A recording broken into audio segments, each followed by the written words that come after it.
It is just fascinating to think where the video game industry would be today without the Nintendo Entertainment System. Would most people still be trading sticks and rocks as a hobby? Would we be yapping about F-Zero every chance we got? Probably not. There is an alternate universe out there in which we're all visiting Atari World though. But here in reality land, let's look at 50 of the best NES games that changed everything, well, forever.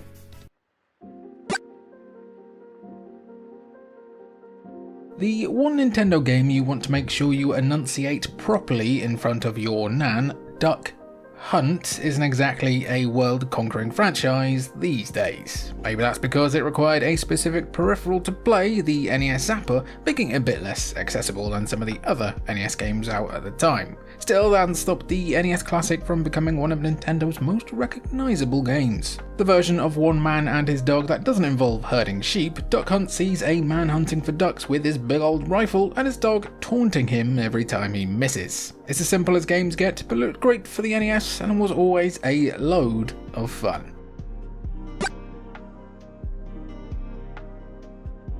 Not every game needs to be some overly complicated mess of systems and controls in order to be considered great. Even games that are just simple and do the essentials well can be ranked among the best of the best, and Lode Runner definitely fits that bill. Going back to playing Lode Runner now, it'd definitely be considered rudimentary by today's standards, but Lode Runner deserves to be celebrated as a standard bearer for the platforming genre. The premise is incredibly simple: collect all the gold while avoiding the guards, then make it to the exit. Sounds like a cakewalk, but naturally, as you progress through the over 100 levels, the challenge gets more and more complicated. Your mind and your reactions will be tested here. If you didn't know any better, Wizards and Warriors sounds like the fake name that a sitcom writer would come up with for an episode based on a D&D ripoff. In reality, Wizards and Warriors is an early Rare release published by Acclaim, and offered a fantasy platform experience that admittedly wasn't all that difficult, but pushed the console in ways other games weren't at the time. Players control Kuros as he fights through the kingdom of Elrond, no relation to Hugo Weaving, I assume, in order to defeat the evil wizard Malkil. If that's not enough motivation for you, he's also holding a princess hostage. Boo! You're fighting your way through the game's various levels, battering monsters and collecting items to be strong enough to save the kingdom. Simple but addictive fun nonetheless, that's a chip off the old block. Back in the 80s and 90s, there wasn't a stronger video game tie-in duo than Disney and Capcom. Somehow Capcom were able to figure out how to make excellent platformers that still use Disney licenses, and while there's certainly a more prominent example we'll get to further down in this ranking, let's not forget how great Chip 'n Dale Rescue Rangers actually is. A platformer that offered support for two-player co-op, Chip 'n Dale Rescue Rangers was based on the animated series of the same name and saw the titular chipmunk running, jumping and throwing objects across various levels. With the other Rescue Rangers showing up to help out, Chip 'n Dale is a great platformer for fans of the show and the genre. If you grew up with these retro consoles, don't stand up too quickly. You probably thought that a series like Spy Hunter would become some sort of gaming dynasty that just wouldn't stop. Playing as someone driving the most powerful car ever made, complete with gadgets and weapons, feels like it's a formula that should never get old, but apparently you just need to add the rock to the formula and the whole thing nosedives like a lead balloon. Still, at least the early versions of Spy Hunter are timeless. A vertically scrolling mix of driving and shoot 'em up gameplay, Spy Hunter tasks players with avoiding obstacles and staying on the road while dealing with hordes of enemies. Excellent stuff, and we'd love to see a return of something like this. You know, but good, and with no The Rock. Go away, Dwayne.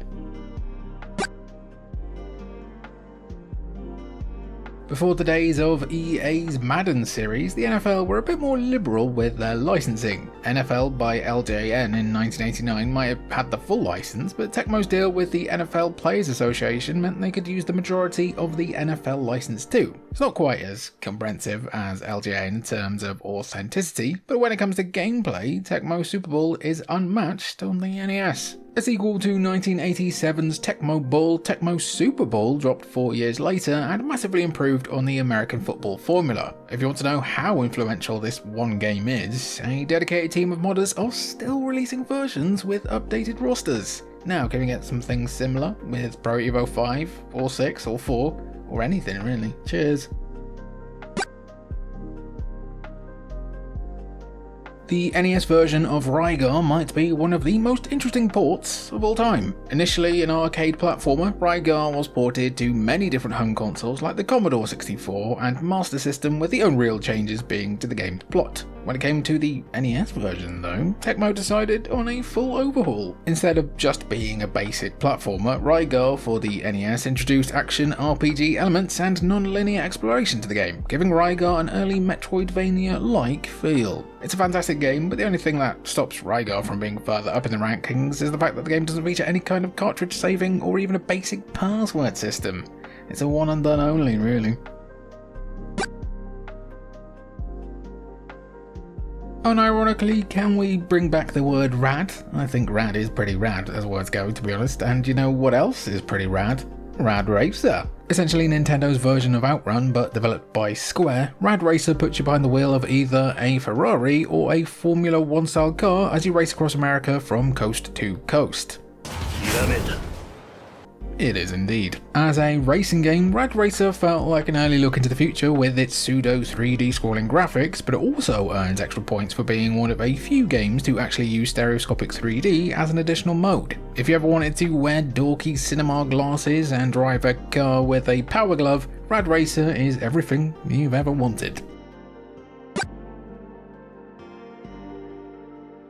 Capcom's most notable example of an incredibly difficult platformer that make you want to haunt them into the afterlife, Ghosts and Goblins has been around for generations at this point, and every single version of it is ball-breakingly difficult. Of course, that all starts with the original Ghosts and Goblins, which started out life in arcades before being ported to platforms like the NES. Could you imagine going bankrupt because you played Ghosts and Goblins so much in the arcade? Players control the Knight Arthur, who must battle his way through the demonic hordes to rescue a kidnapped princess. There's a lot of kidnapped princesses in gaming at this time, but Arthur's journey is more harrowing than most, largely because you have to play through the game again on a harder difficulty to get the true ending. At least he's not in his undies, eh? Oh, hold on. I'm done. Point-and-click adventure games weren't exactly the most plentiful of games on the Nintendo, but that doesn't mean what was released for the console weren't great. Perhaps the best example of the genre is Shadowgate, which offered fantasy exploration and plenty of intriguing puzzles, along with some pretty brutal deaths despite Nintendo's infamous censorship. Shadowgate? Taking place within the titular castle, Shadowgate tasks players with beating the evil Warlock Lord who is attempting to bring the demon Behemoth into this world. Players need to solve puzzles in order to survive, but death is hiding behind every corner, so make sure you save often. Sure, there is plenty of trial and error here, which can get frustrating, but with humorous writing and fun puzzles, this is simply unskippable. We kid you not.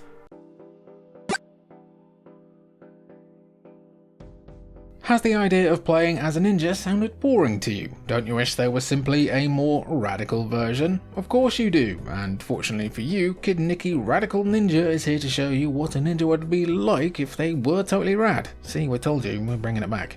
Unfortunately, Kid Nicky is also another example of a princess being kidnapped, so it's not exactly the most original game in the world, but it is still incredibly fun. With a spinning sword in hand, Kid Nicky, the trainee radical ninja in question, embarks across 7 different levels, each ending in their own boss fight as you engage in excellent platforming combat action. Kid Nicky, rad by name, rad by nature. We're bringing it back, whether you like it or not, okay? It's just what the doctor ordered.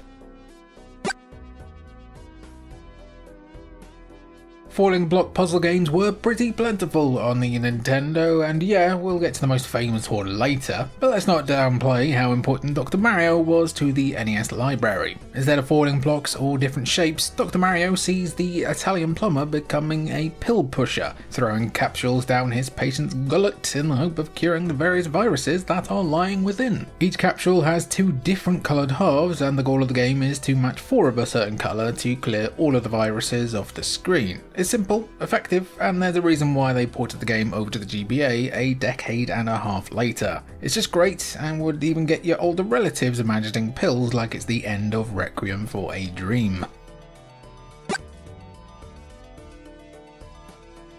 If you ever want to look at box art that feels like it's blended 17 different movie stars together to create its main character, just have a gander at the Vice Project Doom cover. Developed by ICOM, Vice Project Doom feels like the developers saw the gameplay of Ninja Gaiden and decided, what if we gave the protagonist a gun instead? Turns out the results are pretty sick, making for one of the best action platformers on the NES. We're bringing back sick as well. While there are a couple of driving and shooting stages thrown in to break up the action, the bulk of the game offers your classic side-scrolling platforming fun with multiple weapons to utilise and a pretty involved plot with plenty of cutscenes, and it's quite the looker.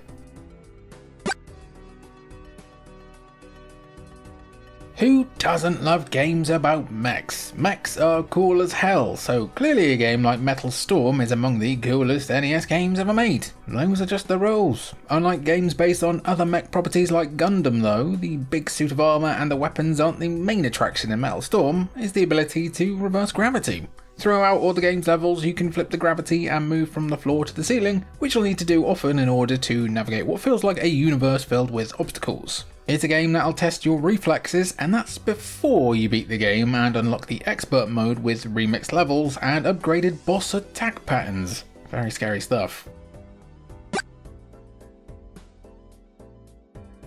Now, we'll be the very first to admit that the NES version of Klax isn't the best looking version of the game ever made. That arcade release just looks way better, honestly. That doesn't mean that the gameplay for the NES release of Klax has been compromised in any way though, as the core Match 3 Tiles gameplay is about as arcade perfect as it could be. Klax is a sort of falling block puzzle game, but instead of the tiles just falling from the screen, they're brought to you on a conveyor belt. Using a small paddle, you can catch the tiles and distribute them into the world below, hoping to match them in colours of 3 or more. Simple, addictive fun this.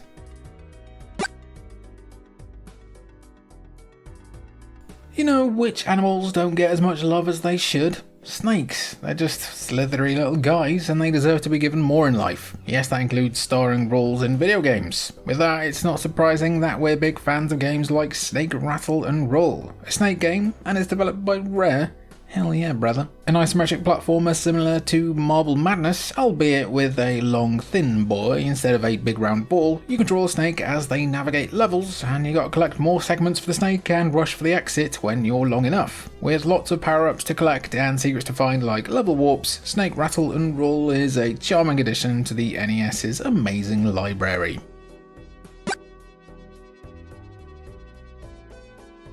Some might think that action RPGs are more of a modern genre than a retro one, but then you come across games like Crystalis and find that they've been around for decades. Even stranger, Crystalis in particular was developed by SNK, who are best known for either their fighting games or their shoot-'em-ups, but somehow, between all of that, they managed to drop one of the NES's best ever RPGs, and best ever games too. Set after the events of a Great War in 1997, I remember it well, Crystalis follows a young man waking up from cryogenic sleep to find a medieval fantasy world filled with magic, mutants, and an empire bent on taking it all over. Time to learn a few magic spells and save the world, champ. Arguably the most infamous non-licensed Rare game ever made, based purely on the fact that it was face-meltingly hard to beat, Battletoads was the child-lock filter for the family console. There was simply no way your little brother was getting past Turbo Tunnel, put it that way. Still, at least there's a co-op mode so you can experience the journey of Rash, Zitz and Pimple together. It's a tale as old as time, with the 3 protagonists here charged with escorting a princess only for them to be kidnapped. A lot of that going around, apparently. The difference here though is the heroes are human-shaped toads with silly names, and it was an evil queen doing the kidnapping. Equal rights win, I guess. There are plenty of shoot-'em-ups available on the NES, but if you want a horizontal shooter with legacy and staying power, you'll pick Gradius every time. Originally released as Nemesis in Western arcades before reverting to the Gradius name for home consoles, Gradius on the NES brought that hardcore one versus all shoot-'em-up action of the arcades to home consoles beautifully. Piloting a ship called Vic Viper, a name that would be significant to another Konami game years later, and you battle through waves of enemies before reaching bosses with massive glowing weak spots. It is your standard shoot-'em-up stuff, but Gradius is one of the best examples at doing the fundamentals flawlessly. You want proof? There was a new one last year. Possibly the strangest game on the NES in terms of release and development, Star Tropics was an NES exclusive developed and published by Nintendo of Japan themselves, but only released in the West. You'd think they'd maybe want to sample some of their own hard work when it was all said and done, but apparently not. A top-down action-adventure game with quite the ambitious story. Players control the teenager Mike Jones as he explores various islands across the South Seas in the search for his missing uncle, Stephen. With a yo-yo in hand as means of defending himself, because this is a game from the 90s after all, Mike quickly realises that Uncle Steve has been kidnapped by aliens. At least he isn't a princess, I guess. Adventure Island didn't begin its life on the NES, as it was originally Wonder Boy for other platforms, but Hudson were able to port the game to the NES as Adventure Island, albeit with some major changes to the game's formula. Gone are the action RPG influences of the original Wonder Boy in favour of a more straight-laced platformer, but this is still one of the NES's best. Set on the fictional titular island in the South Pacific, the game follows Master Higgins as he journeys through 32 stages in a quest to control the evil Witch Doctor. That's their name, apparently, full government and everything. As for why the confrontation is happening, you can probably guess it has something to do with a misplaced royal family member. Quite the adventure, quite the bloody good game. When considering the best sports games ever made, ice hockey usually isn't considered among any of the contenders, which is a shame considering it's the most gamer-focused sport going when you think about it. All the fun of a regular team sport, only with some actual fighting thrown in for good measure. Who doesn't love a good dust-up? Blades of Steel definitely didn't shy away from that side of the sport, as while you've got a very competent take on ice hockey to enjoy here, you can also have a bit of a scrap and turn the game into a 2D fighter. The main reason why Blades of Steel is actually better than regular ice hockey though is because you're actually rewarded for winning a fight, with just the loser going to the penalty box. What a blast.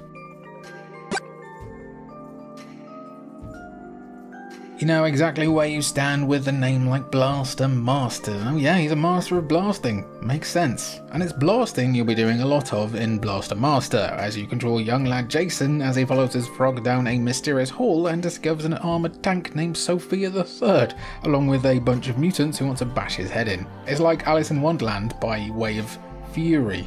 Kind of. What makes Blaster Master so unique among the Nintendo's library is its fusion of genres. Instead of just being either a top-down shooter where you control Jason, or a side-scrolling action platformer for when you're in tank mode, this game offers both, and they're both excellent. And it'd be excellent to see this franchise return in some way. Say what you want about Bubble Bobble, but at least it's a bit different from other games on this list. Sure, the game opens with two girls being kidnapped, but neither of those girls are princesses. Change is as good as a break, I suppose. Still, Taito's 40-year-long series is still responsible for two of the cutest character designs in all gaming, with dragons Bub and Bob, so it's worth celebrating for that alone. A two-player combat-focused platformer, well, sort of. Bubble Bobble has the players facing 100 levels of trying to trap monsters in bubbles in order to pop them and win. The formula doesn't get much more complicated than that, only the enemy placement and level geometry, but you'll have plenty of fun throughout.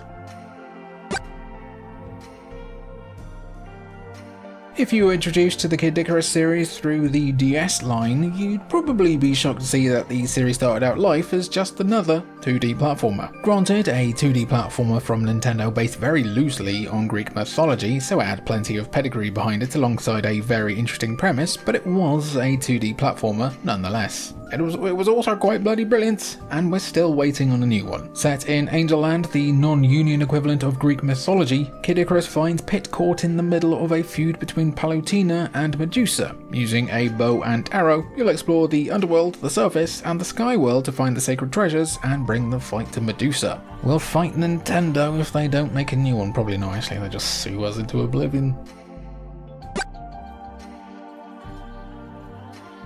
The Kunio-kun series is one of those franchises that people might not even know they've played, considering the games were ported to the West under completely different names. Developed by Technos Japan, though now under the stewardship of Arc System Works, the series follows Kunio's exploits, which either involve sports or beating the piss out of everyone. No middle ground. at all. River City Ransom, the third game in the Kunio-kun series, is the most well-known of the group though, offering beat-em-up action similar to Double Dragon, only with additional RPG elements. New moves to unlock and a school to explore make River City Ransom a beat-em-up that's truly stood the test of time. No wonder we're still getting new versions like River City Girls. It's curious to think that without Excitebike, the gaming industry would look completely different to what it does today. This is because Shigeru Miyamoto and the rest of the Excitebike development team would use the steady acceleration of riding a motorbike and apply it to the locomotion of their next platformer. It just so happened that the next platformer in question was Super Mario Bros. As for the game itself, Excitebike felt like the first attempt gaming had ever seen of trying to emulate the sport of stadium motocross. Big dirt bikes, bigger jumps, and players had to use the D-pad to control their weight in midair so they landed wheels down. It's a Trials predecessor, and it's still very fun indeed.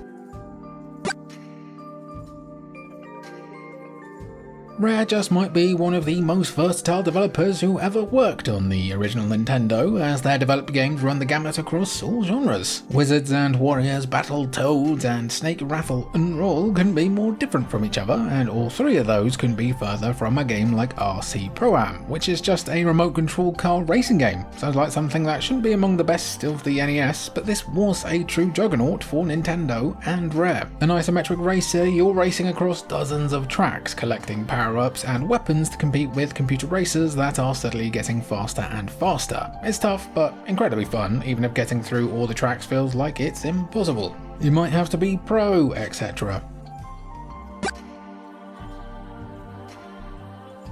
Probably the most notable example of a Japanese NES game being censored when ported to the West, Bionic Commando was originally Wolfenstein with a grappling hook, to put it in a certain way. Of course, the Western release of the game toned down just where the game's bad guys might have hailed from, but kept a fun and novel approach to platforming gameplay that made it such a classic. A platforming game that curiously lacks a jump button, players instead make their progress by using their bionic grapple hook arm to progress through the levels and rescue Super Joe. It is a difficult game as the grappling requires precise movement, but its inclusion forced players to think differently about the genre instead of just jumping on heads. Top stuff.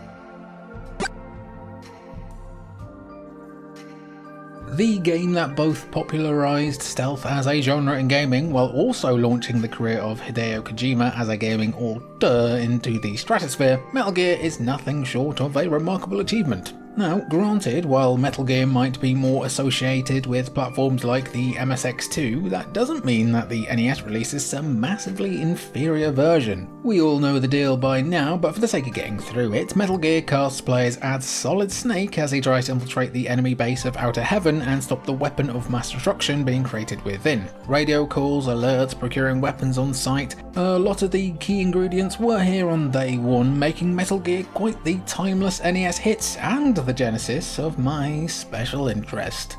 Lovely. Even in the heavily censored form that NES owners received Maniac Mansion, it still feels like a miracle the game made it to Nintendo's juggernaut console in the first place. Originally developed for the PC in 1987, the point-and-click adventure, tasking you with saving your girlfriend from a mad scientist, stands out among the hundreds of titles that were released. It's a strange blend of comedic storytelling with sincere tributes to 1950s B-movie schlock. The humour of Maniac Mansion and its visual charm made the game an early hit for Lucasfilm Games. So unique and memorable are these elements, combined with the relatively straightforward gameplay, that they persevere on the NES to make an all-time classic for the system that's still a bit of a laugh today.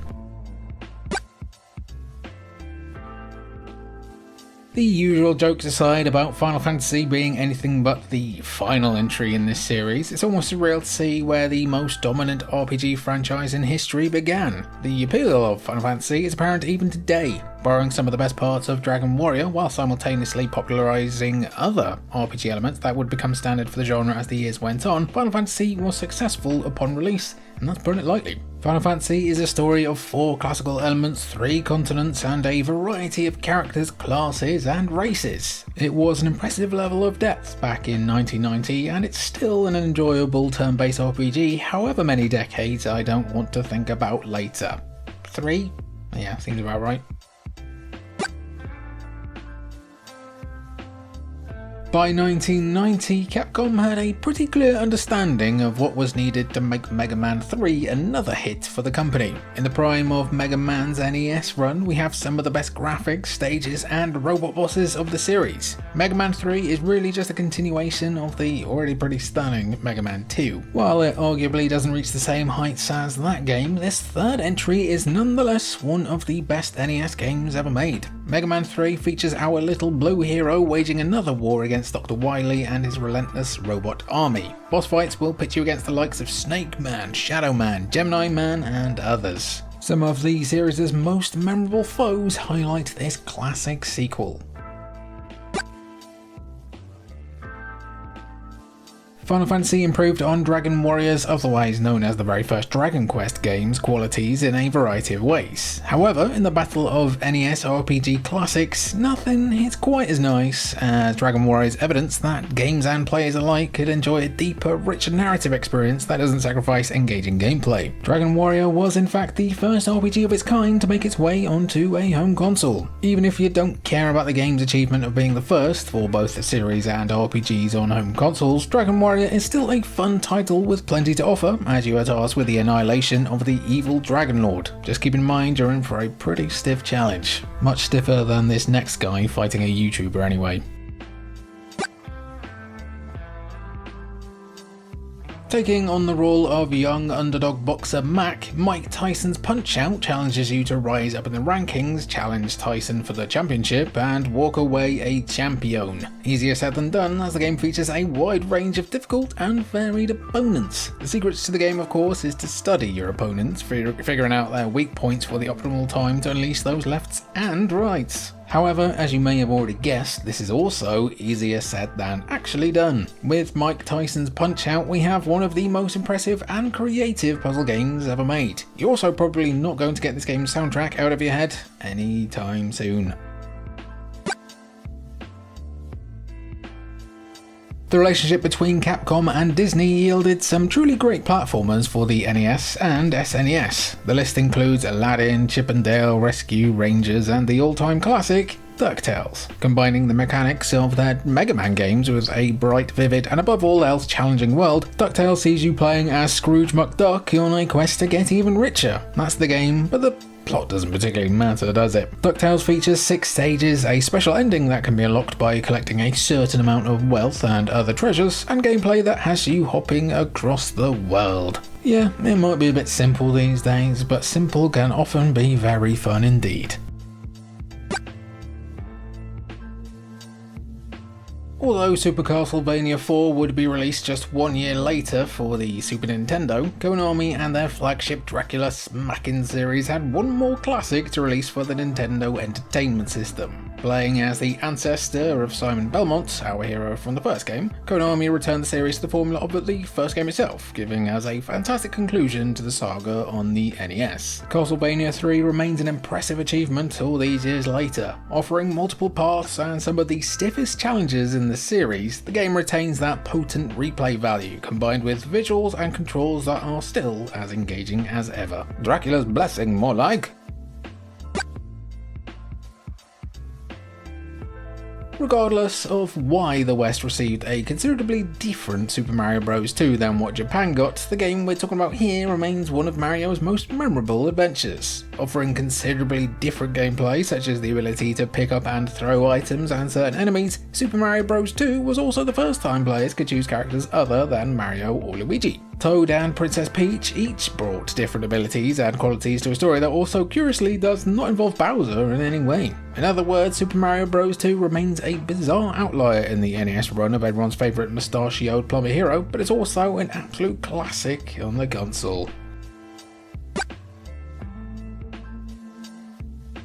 Well, it's Tetris. Not sure what you're expecting here really. Coming to the NES in 1989 and getting immersed in some controversy when the company Tengen released their own version of the game, Tetris brought to players the opportunity to play the iconic puzzle game on their home consoles. The version released by Nintendo is still one of the most addictive and engaging game experiences in video game history. It's still remarkably easy to pick up the controller, start playing, and wonder just what happened to the last 4 hours of your life. Tetris do be like that sometimes, even decades after its conception. Is this NES version the best edition of Tetris ever released? Well, you can decide that one for yourself. We have a lot of time for Effect, for instance, but there's no question that this is one of the NES's best ever games.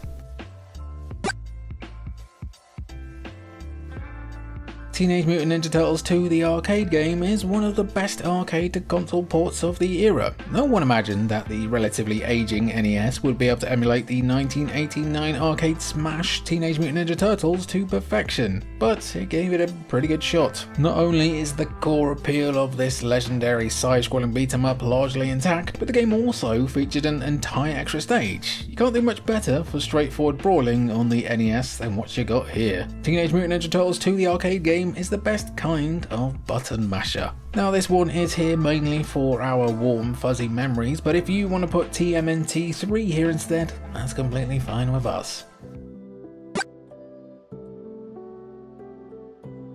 Now, there aren't a ton of great movie licensed games for the NES, so that makes Batman the video game all the more remarkable. You also can't mention Batman the video game without touching on the soundtrack, which remains a certified bopper. Release the vinyl cut. An immensely difficult action platformer that actually does feel like something associated with Tim Burton's 1989 film, Batman the video game was quite possibly the best Batman game ever made until the 2000s. You're Batman and it's up to you to stop the Joker in a surprisingly immersive version of Burton's Gotham City. That's the premise, but the game provides a degree of challenge that made it a hit upon release with Batman fans and even those looking for something fresh to play on the NES, and it still feels pretty fresh these days.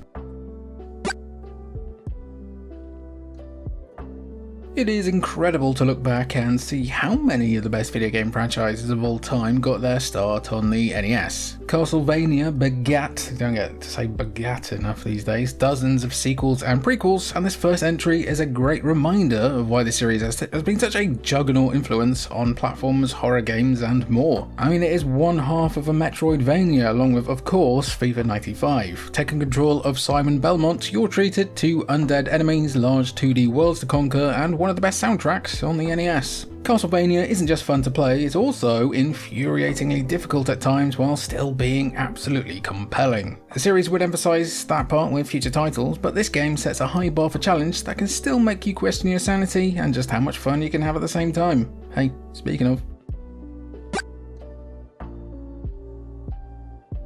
Ninja Gaiden would quite possibly be the best NES game ever if degree of challenge was the most important metric when it comes to games. It's not, as nobody would ever go to work and we'd all be in weird dungeons every day, but Ninja Gaiden combines that extreme difficulty with other perks like great graphics and deceptively simple gameplay to create a masterpiece. You may even get through stage 2. But when it comes to actually finishing Ninja Gaiden, which even some of the most seasoned NES players simply cannot do, you're in for the fight of your life. In a good way. Whether it's Ninja Gaiden 1, Ninja Gaiden 2, Ninja Gaiden 3. The NES games are a blast, but check your blood pressure sporadically while playing. Granted, this one is not quite FIFA 95, but it is alright, isn't it? Metroid on the NES represents yet another franchise that got its start on this remarkable little machine. The game was a decidedly unique destination on the 1987 video game landscape. It presented a true non-linear experience for NES players while also offering a singular visual punch, a sci-fi horror story evocative of movies like Alien and one of the most interesting protagonists of this time. Metroid, for all its uniqueness, doesn't forget to be enjoyable, with the challenging action platformer gameplay keeping you enthralled from start to finish. You can get into Metroid quickly, compelled by a strange game that rewards curiosity and fast reflexes. While its sequel pretty much perfected the formula, the original still has a lot to hook you. Kirby's Adventure was released in the twilight of the NES's stunning lifespan, with the pink blob originating the year prior in 1992 on the Game Boy. 50 best Game Boy games? Let us know down below. Kirby's Adventure takes the basic side-scrolling premise of guiding Kirby in his quest to defeat the heinous King Dedede and restore the Star Rod, and takes advantage of everything the NES can do. That means a richer and deeper platforming experience that never ceases to be a good old time. Much of what makes the Kirby games work can be found in Kirby's Adventure, the first Kirby game to show the pink hero in glorious colour. However, the most notable addition to this series would be Kirby's copy ability. It's essential to the games and Kirby as an icon nowadays, but this was the first time it was ever included. A huge moment in gaming history.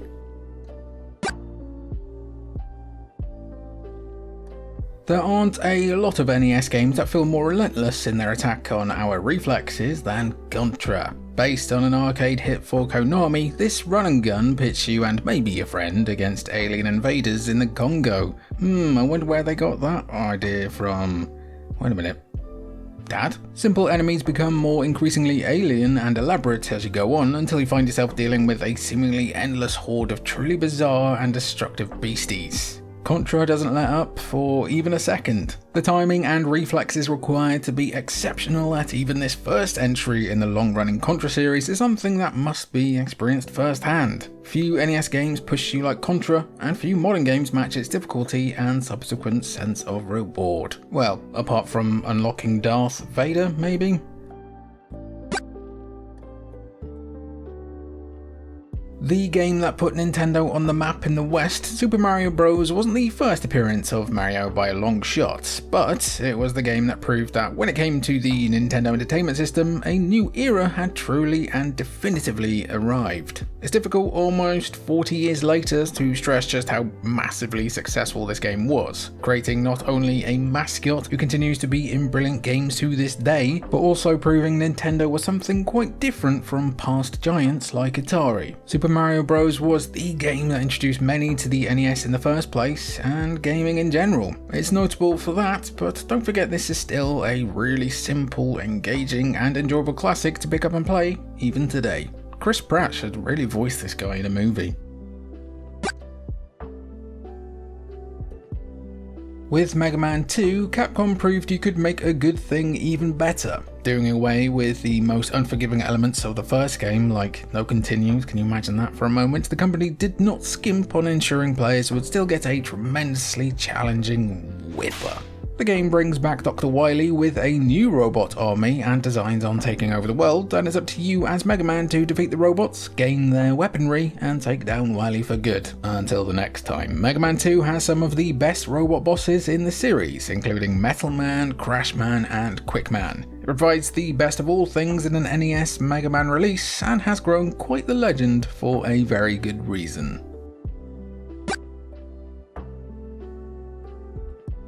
Nintendo continued their dominance of the 80s with The Legend of Zelda. Not a bad card to pull out. This is the title that started all for one of the most beloved series in the Nintendo canon. The Legend of Zelda tells the story of a young hero named Link and his quest to restore the Triforce, rescue Princess Zelda, and destroy the monstrous Ganon.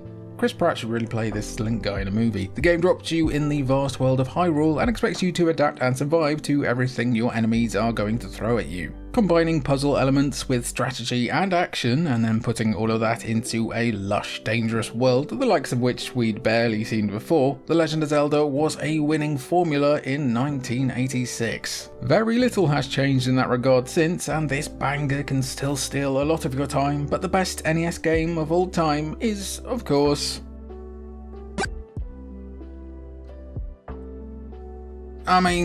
it's not FIFA 97, but the NES arguably reached its zenith in 1990 with the release of Super Mario Bros. 3. For the third entry, directors Shigeru Miyamoto, that guy responsible or partially responsible for many of the best NES games we've covered here today, and Takashi Tezuka expanded on Mario and his universe in a way that can only be described as, well, kind of profound really. Everything was literally bigger, with varied worlds, distinct world bosses, and even more of that Nintendo magic being defined in real time. Everything in Super Mario Bros. 3 was also literally better as well. The game solidified Mario as a global brand, but above all else, it was also at that point quite possibly the best video game ever made, and is still well up there today. Outro gang, that was the 50 best. Cruising USA. As always, I want to hear what you think was too high, what was too low, what was in it that shouldn't have been, and what wasn't in it that should have been. Yes. I've been Jimmy for Cultured Vultures. It's been good to have you, and I'll catch you when I catch you.